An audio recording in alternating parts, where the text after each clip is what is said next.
repugnância individualista do sistema pluralista de propriedade.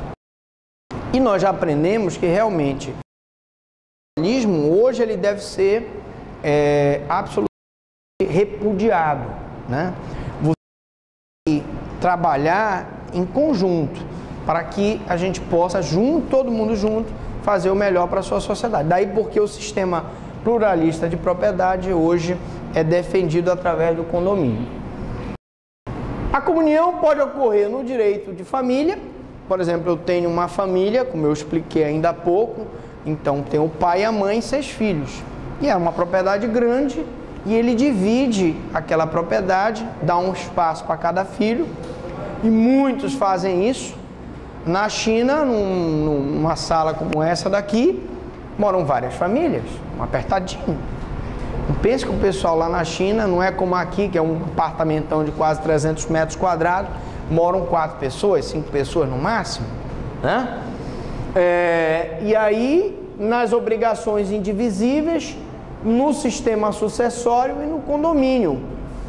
Então eu posso ter uma comunhão no direito de família, eu tenho um contrato de obrigações indivisíveis de uma empresa, de uma sociedade de economia mista, eu tenho o direito sucessório em que você divide aquela propriedade até quando há a partilha daquele imóvel, e no nosso condomínio também nós dividimos, ou com propriedade, o nome é esse mesmo, tá? Com propriedade, onde os sujeitos já exercem de forma simultânea e concorrente. E é lógico que a união faz a força, né?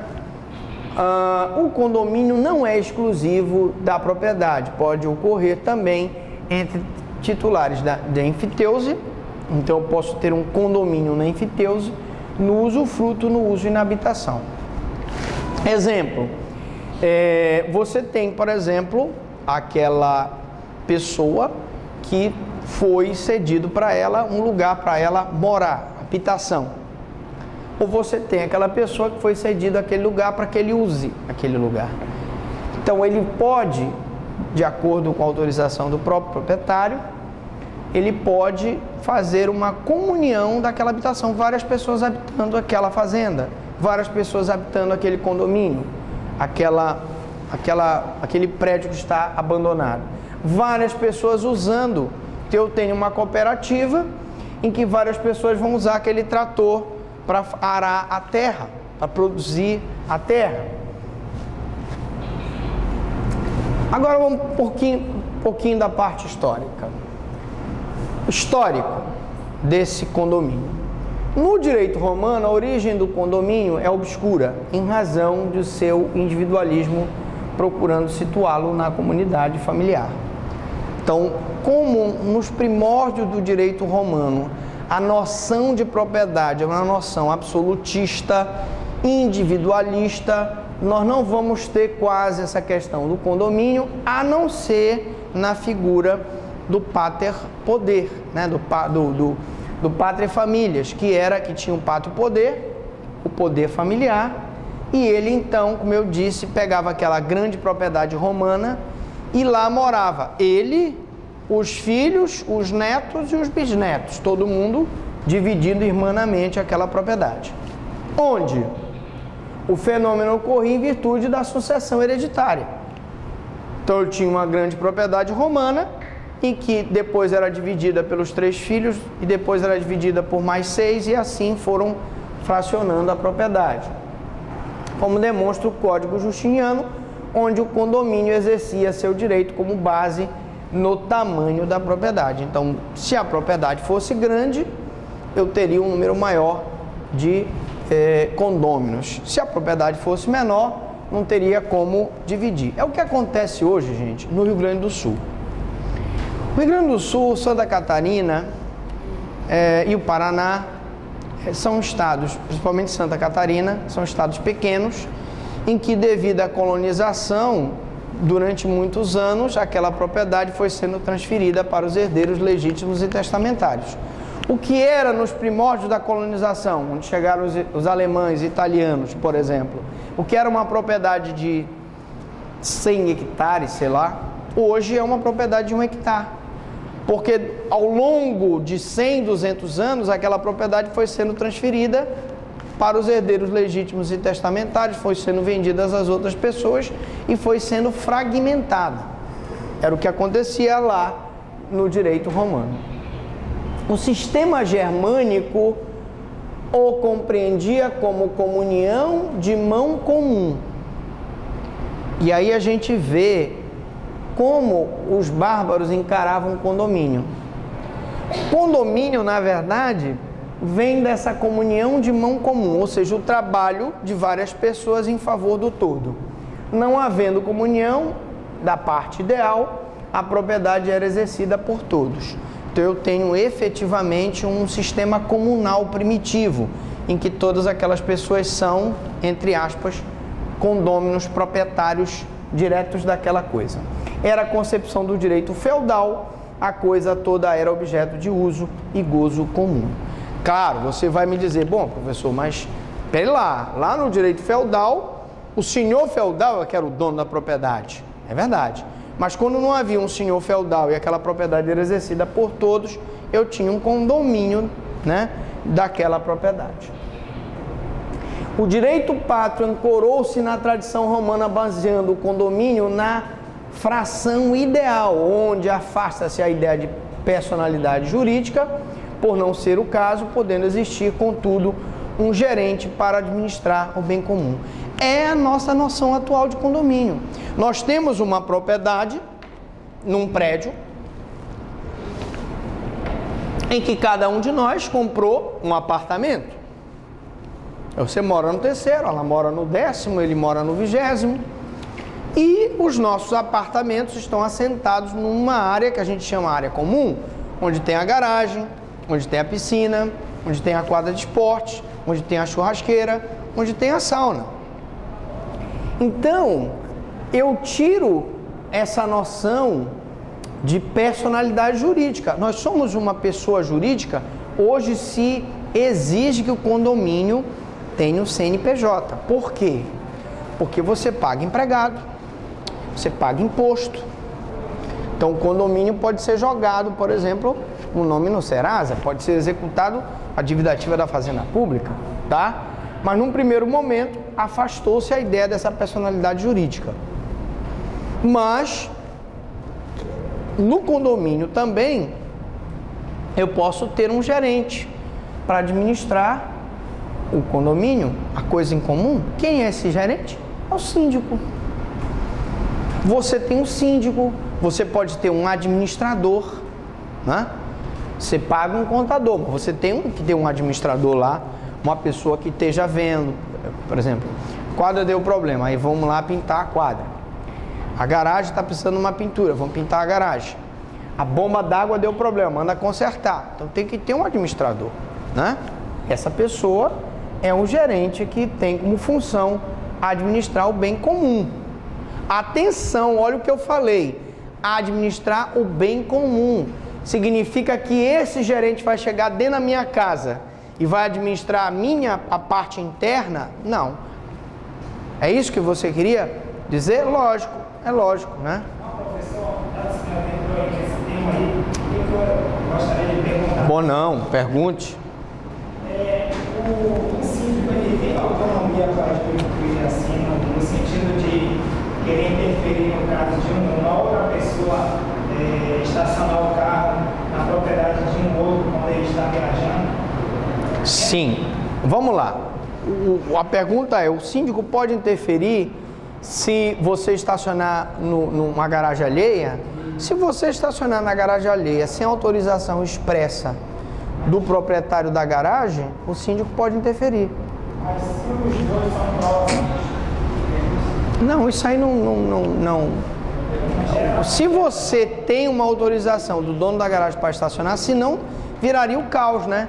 Eu vou estacionar lá no meu prédio na garagem que eu quiser estacionar. Não posso fazer isso. A função do síndico é administrar, mas ele ali também está com a função de dirimir conflitos. Por exemplo, existe a convenção do condomínio que proíbe que você jogue, por exemplo, bagana de cigarro na varanda da tua vizinha. E tem um mau elemento que é fumante, que está sempre fumando, em vez dele jogar a bagana de cigarro no cinzeiro dele, ele joga na varanda da vizinha. Aí a vizinha comunica a primeira vez no livro de ocorrências, bate foto, comunica a segunda, a terceira. Ora, o síndico tem que tomar uma providência, primeiro, para advertir o morador, segundo, para punir o morador. E para isso, a convenção do condomínio tem que prever punição, multa, para que ele pague. Porque senão, se eu não tiver uma forma de puni-lo, ele vai continuar praticando a conduta errada. Outra coisa, você mora num condomínio, a tua TV a cabo, você pode contratar qualquer uma dessas concessionárias. Mas eu tenho a TV externa que é administrada pelo condomínio. Se o condomínio manda, ou por algum motivo senta um urubu na antena, dá problema na tua TV, de quem é a responsabilidade de mandar consertar? Condomínio. Ou uma pessoa foi na piscina e quebrou o azulejo da piscina. Quem tem a obrigação de mandar a pessoa pagar, porque aí eu tenho um condômino causando dano a outro condômino. Logo, esse condômino que gerou o prejuízo tem que pagar para todos, tem que mandar consertar o prejuízo. Você alugou o salão de festas. Vamos dar vários exemplos aqui para a galera entender. Você alugou o salão de festa, bonitinho, pagou a taxa. Tem taxa lá no teu? Tem? Não tem. No meu tem, lá no seu também tem. O senhor também tem. É lógico, né? Bom, mas bom que o teu é de graça. Me diz onde é que eu vou comprar um lá. Bom, aí tu vai lá, faz a festa, deixa tudo sujo, quebra a louça, some com os talheres do condomínio. Me digam, isso aí é uma questão de lógica. Você tem que pagar o prejuízo? Lógico. E aí quem vai te instar a fazer o pagamento? O síndico. O síndico vai mandar uma correspondência para te dizer, epa, peraí, você tem que pagar. Você quebrou, você tem que pagar, tá? Agora, quando o prejuízo é causado por caso fortuito ou força maior, por exemplo, uma quadra de esporte, ela vai danificar pela chuva, ela pode danificar por uma infiltração, ela pode danificar pelo simples erosão e o tempo mesmo. E aí vai ser feita uma reunião de condomínio, vai se acertar e aquela pessoa então vai pagar uma taxa extra para fazer a reforma da quadra. Não houve taxa extra já? Não pagaste taxa extra lá? Com certeza, sempre. Agora tu tens que ter cuidado com esse negócio da taxa extra. Por quê? Porque eu ainda não entrei no mérito, mas já que tu perguntaste, eu parei aqui para a gente poder explicar. Tudo que tu pagas para o síndico que administra, não é isso? Ou o administrador. Se tu pagas, todo mundo paga, nós aqui temos um condomínio, tu tens o direito de pedir a prestação de contas desse dinheiro? Claro. Claro, a hora que você quiser, tá suspeitando. Teve um amigo meu, morava num condomínio, e aí começaram a cobrar taxa extra para cá, taxa extra para cá, e tu não vias o serviço. E quando tu tá vendo a coisa acontecer, tu vê as coisas acontecendo, tu tá satisfeito, mas tu não vias as obras. Foram pedir uma prestação de contas. E aí, sabe o que aconteceu? O síndico tava, ó. E aí, meu amigo, polícia no cara, prestação de contas, tem a responsabilidade criminal por apropriação indébita, que o dinheiro não é dele, o dinheiro é do condomínio, e também tem a responsabilidade civil, que é a ação de reparação do prejuízo. Diga.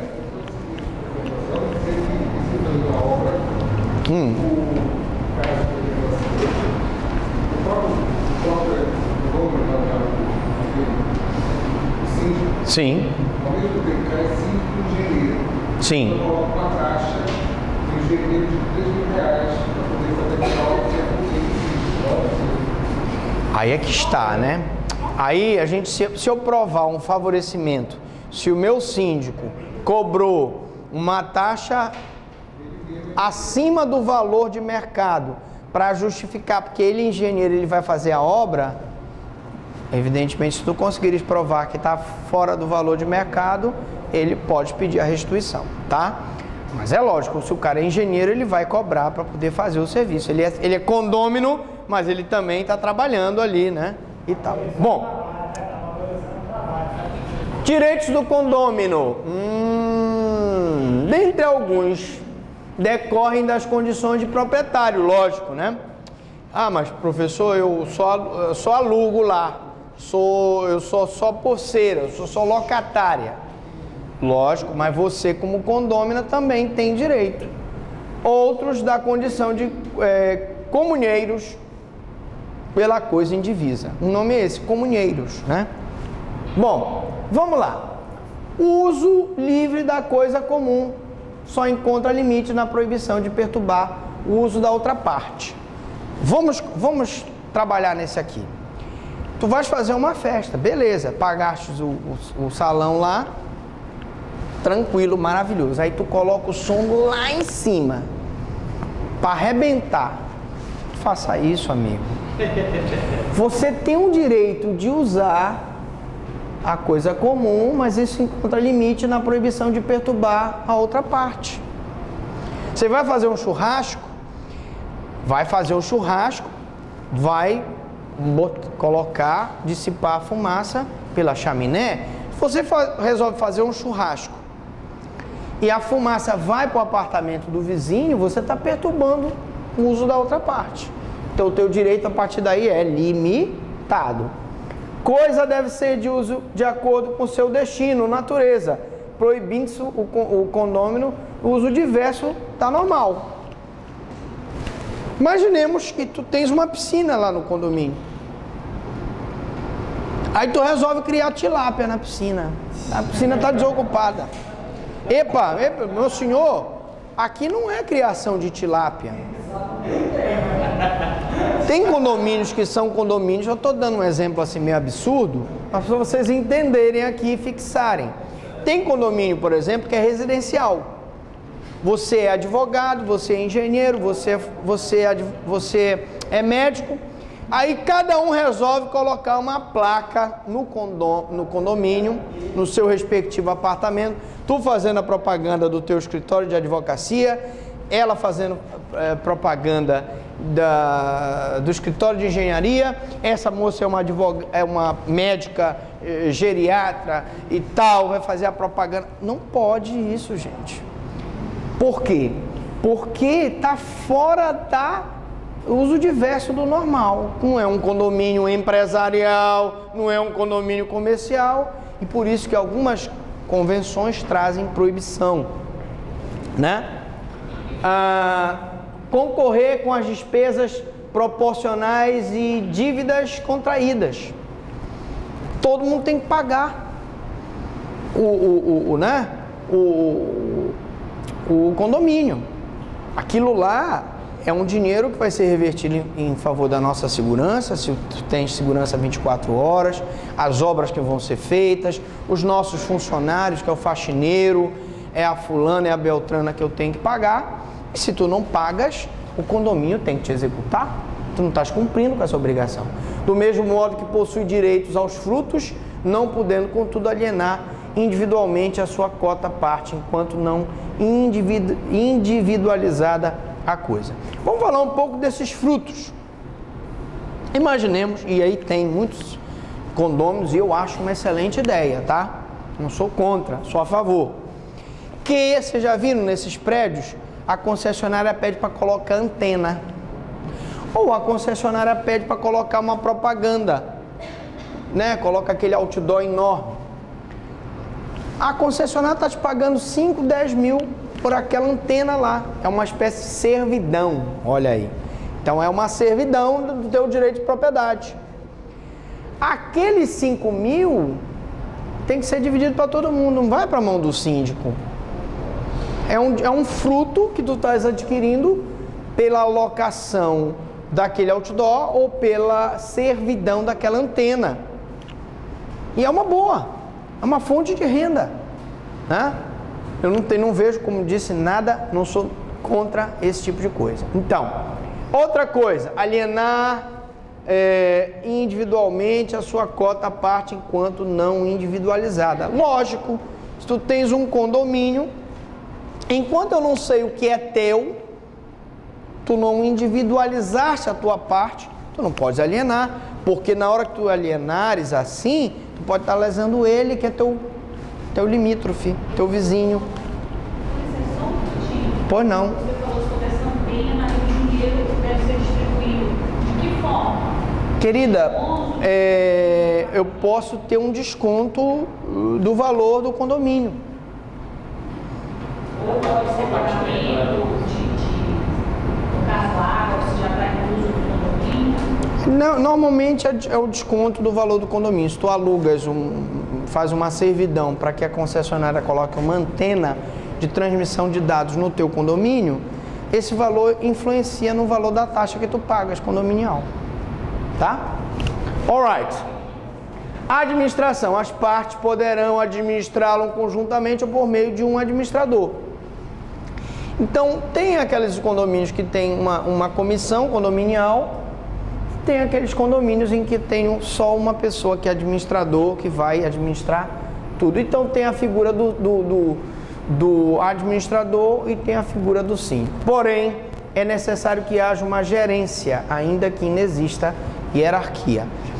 Em alguns prédios, um fica responsável por obras, outro fica responsável pela parte financeira, outro fica responsável pela parte esportiva e assim sucessivamente, outro pela parte cultural, fazer as festas, etc. Não há hierarquia nessa comissão, tá? Como também não há hierarquia entre você e o síndico. Você não está subordinado ao síndico. Agora, lógico que o síndico está investido por você mesmo. Ah, professor, mas eu não votei nele, mas se a maioria votou, ele tomou posse, ele é o síndico, né? Investido por você mesmo para administrar o condomínio. E administrar o condomínio pressupõe impor multas e até chamar a atenção de quem esteja errado. Não que ele vá chamar a atenção, vá te esculhambar, ele não tem esse direito. Mas ele pode mandar uma advertência e se você não tirar o carro lá da garagem que você estacionou, ele pode te multar, tá? Extinção se dá pela divisão. E aí eu tenho uma ação declaratória que vai dividir e vai extinguir. Ou dá-se também pela extinção pela venda. Se eu vender, evidentemente que aquilo vai se extinguir. Então, divisão, se ele for dividido. Venda, se eu vender, aquilo que eu vendi não vai ser mais meu. As sentenças das ações de divisão estão sujeitas a registro imobiliário para sua eficácia. Nós falamos na aula que nós demos, uma aula extra que está lá no YouTube, em procedimentos especiais de jurisdição contenciosa, que essa ação de divisão, ela tem como objetivo o quê? Dividir a coisa supostamente comum. Foi o que aconteceu no Montese, mais conhecido como TF. Foi aquela galera, invadiram aquele terreno todo, era da Universidade Federal do Pará. Depois eles entraram com uma ação divisória, dividiu cada um, né? Cada qual no seu cada qual, e hoje eles estão regulamentando, porque ainda não regulamentaram. A informação que eu tenho é que as pessoas ainda não têm o registro do seu imóvel lá da TF. Bom, e aí, divisão imobiliária, para a sua eficácia, tem que ser registrada. Segundo, aí tem os artigos 123 da Lei 6.015/73, que é a Lei de Registro Civil, sendo a ação disciplinada pelos artigos 946 e 949 do CPC. Em se tratando de imóvel rural, aí eu tenho a Lei 4.504/64, só para que você que está assistindo aí possa consultar. Só haverá divisão se obedecida a proporção do módulo de propriedade rural. Aquela história que eu expliquei para vocês, que assim como no uso capião rural eu não posso ter uma propriedade acima de, quanto é o limite? 50 hectares, né? Muito bem. Condomínio em paredes, cercas e muros, para terminar a nossa aula. E valas, né? condomínio em paredes, cercas, muros e valas.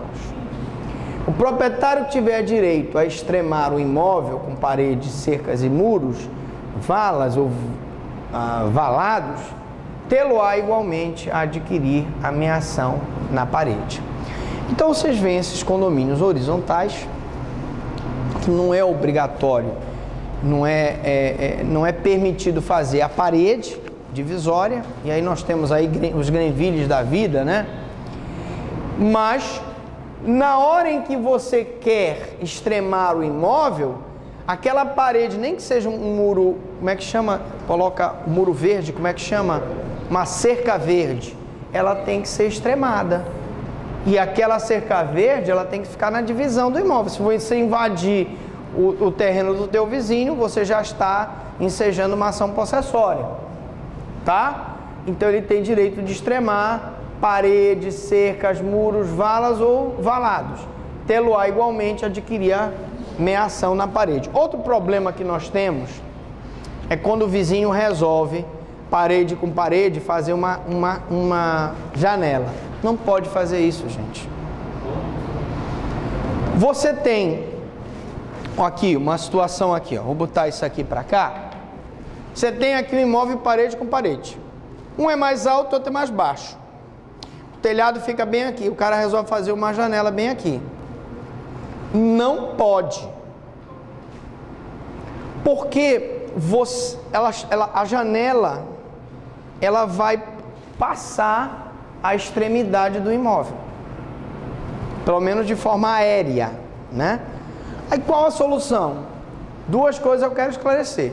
Se você não fizer a reclamação em ano e dia, o que vai acontecer? Você não consegue eliminar para tirar aquela janela. Começa por aí. Então você tem que fazer a reclamação em ano e dia. E se aquela janela já foi construída no prazo do teu uso capião, se for bem imóvel, tu podes adquirir o direito àquela janela que está irregular, entre aspas, através de uma ação de uso capião. Se não fosse turbado, e aí não pode se dizer que tu estava de boa fé. Pode até dizer, não, eu estava de boa fé porque eu não sabia. Mas aí está sendo explicado que a janela é ilegal, né? Bom, valado... Bom, então só para a gente voltar aqui, tê-lo-á igualmente adquirir a meação na parede, muro, valado, cerca do vizinho, embolsando-lhe metade do que atualmente valer a obra e o terreno por ele ocupado. Lógico, né? Se ele invadiu o teu terreno, tu tens o direito de derrubar e ainda ele tem o direito de indenizar pelo eventual prejuízo. Não convindo os dois no preço da obra, será arbitrado por peritos, e aí eu vou, como juiz, designar um perito para arbitrar o valor do prejuízo às expensas de ambos os confinantes. Na próxima aula, Direitos Reais, parte 12. Pergunta, alguma dúvida, alguma pergunta? Fale agora ou se calem para sempre. Desliga.